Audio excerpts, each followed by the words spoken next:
What's good? What's good? This is a short message to all the legit practitioners, the homies, the real niggas who watch this and fuck with my content and all that other good shit. Shout out to y'all. I appreciate y'all's viewership and the likes, the shares, the subscriptions, and all that other good stuff. I really appreciate it. It keeps me going.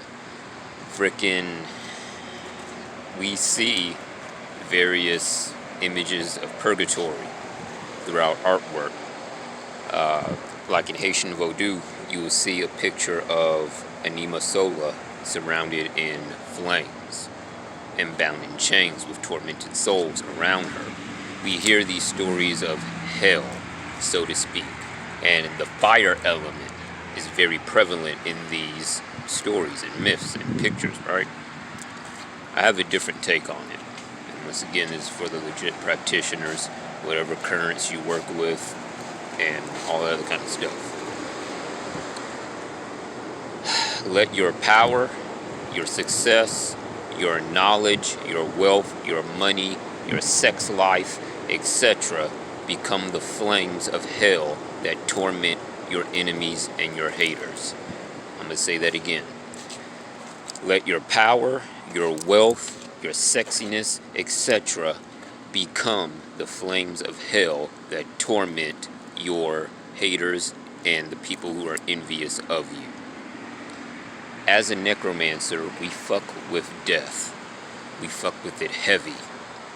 We work with the dead, those who have gone on, spirits of the past, so to speak, and future dead who don't know that they're about to die, which is a whole other topic and a whole other level of mysticism in and of itself. But there is an assumption and a bias from outsiders who are not involved in necromancy, which is that you cannot thrive logically when you're fucking with death because it contains rot, it contains withering, it contains disease, and all this other kind of shit.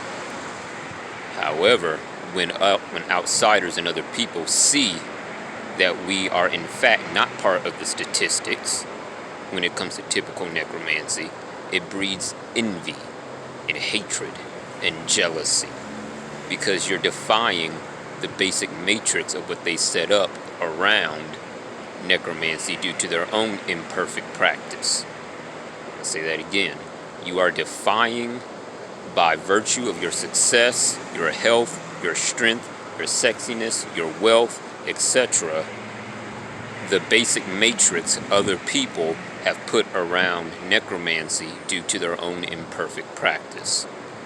When this breeds envy and hate, the very psychic energies of it are so complex that it contains the seed of death, the seed of withering, the seed of rot, which then turns into people wishing ill against you, whether through the evil eye, whether through rituals and sorcery, whether through basic visualization and the subconscious intent to see you fail and to see you fall into misery and poverty or destitution. What you have to understand is the emotions you feel, it goes much deeper than just the surface of that feeling, so to speak. Now, sometimes the surface level of things is what it actually is. Sometimes it is simply a surface issue. But 90% of the time, there's much deeper energies at work to create the feeling you feel in your conscious mind, whether it be anxiety, anger, depression, hatred, or whatever. So you have to be mindful of this. Take the proper precautions, take the proper cleansings, and all that other good shit. However, the solution is to not back down, is to not bitch down, is to not appear or give in to the hate being directed your way, whether it's conscious, subconscious, or unconscious. Because when they're directing this towards you, you have to think of the fact that they're still giving you attention. And where your attention goes, your energy goes. So you're still receiving a form of empowerment. It's just polluted and partially corrupted empowerment, which is why you feel the way you feel. Some of you out there, you're going through difficult life circumstances, been feeling depressed lately, been feeling mentally clouded and whatnot, feel like your sorcery isn't going right.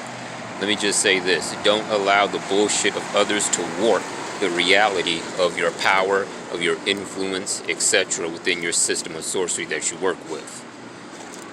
In reality, you're still the same. You still hold the same initiations. You still hold the same titles. You still hold the same level of power as you did before the haters and the bullshit, etc. came your way. In your mind, however, in the psychic recesses and depths of your mind, it simply appears like you're falling, you're failing, your magic isn't working, and all that other bullshit. As you keep going down your path and getting deeper into your sorcery, your wealth, your prosperity, your posterity will increase. And because of that, people will realize that there is no means in this world or the next world to attain that which you have that is uniquely yours. They can copy off of it. They can talk all kinds of mad shit. They can give excessive praise and all this other kind of shit. But no matter what they do, they will not become you.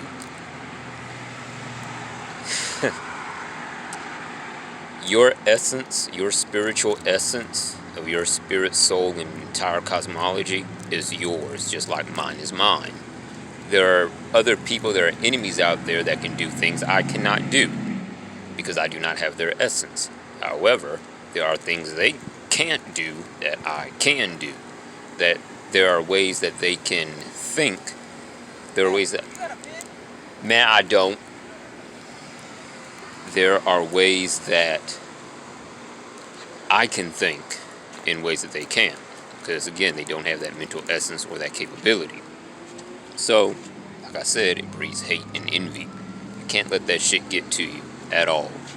You have to increase what you already are in order to solidify and burn the fact into their heads that they will never even come close to measuring up with you on any way, shape, form, fashion, or energy or vibration. They cannot compete with you, not in mind, body, or soul. It don't matter if you're skinny. It don't matter if you're bigger in terms of body, in terms of body size or whatever. What matters is the soul, the vibration of the soul. And one thing that is a universal principle, unless you have manifested your ideal enemy, one who you feel like, okay, this would be a legit worthy battle, like I could actually gain from this shit and increase my skill, all your enemies, haters, competitors, etc. are on a much lower soul vibration than you. This is commonly seen in those who are starseeds. Most starseeds fuck with the light path, some choose to fuck with the darkness, but their soul vibration is the same. It's on such a high fucking level that no matter what shit is thrown at them, it does not stick. Even that which should stick does not stick. And thus the tables are turned. What is unbreakable becomes breakable. What is bindable becomes unbindable. You catch what I'm saying? You catch my drift? So keep going with your path. Keep doing your shit. Keep up your wealth, your money, your prosperity. Even if you're going through tough times financially, the fact that you still get money some way, somehow, even if you gotta fucking ask, means that your prosperity is still kicking. It's still working. It hasn't failed. Your money and wealth is coming to you. And all the other kind of stuff that you want. You just have to keep going. You can't let the thoughts and the psychic energies of the haters and all the other kind of shit get to you. Because they ain't shit. Plain and simple. Regardless of title. You feel me? One last thing I want to say before I conclude the video is that when you see me talking in all these videos and shit, giving out knowledge and all that other kind of stuff, sometimes you see me with my chains, sometimes you see me without my chains. Why I do that is because I do not have to wear all of the rings and chains and shit in order to get your attention and make you listen to what I have to say. I'm going to say that again. I do not have to wear all of this stuff in order to get you to listen to me or to what I have to say. This shit is in me. not upon me. There is a very subtle difference.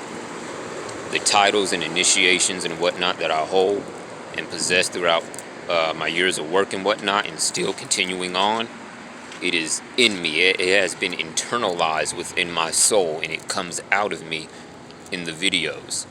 So, I say that to say this.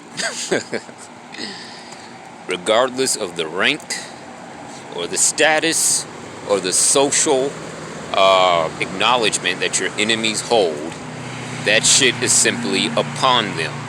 It is not in them. That is why their magic has failed miserably to touch you. It doesn't matter if they're a fucking grandmaster of any kind of order. They simply hold a title. They have not internalized the title. Their progress stopped a long fucking time ago. So, what you need to do is simply rely on the sure, absolute, certain knowledge that you have within you that has brought you to this point and will continue taking you to other points in years to come. 5 years from now, 10 years from now, 25 years from now. It would take you from this world into the next fucking world, and the next, and the next, and the next. Because for you legit practitioners, you have internalized this shit through warfare, through literal blood being shed, sweat, tears, study, meditation, taking the time to isolate yourself to think about the ramifications of what you're working with, to figure out new ways of using your sorcery, to adapt, to be ingenious with your shit, so to speak. So, with that being said, I'm going to conclude this video. I'll be dropping some new content later on this week. Still sticking with necromancy. I mean, this is the knowledge library of the death god, so we're sticking with necromancy, but we're going to be talking more about money magic, what to do for necromancers and other magicians in struggling situations. That's not typical, but it'll still work out for you if you put in the work. So be looking forward to that. That being said, I appreciate you watching. Thank you for your likes, shares, and subscriptions. English is not a thing today. But have a good day. Thank you for watching, and stay safe out here.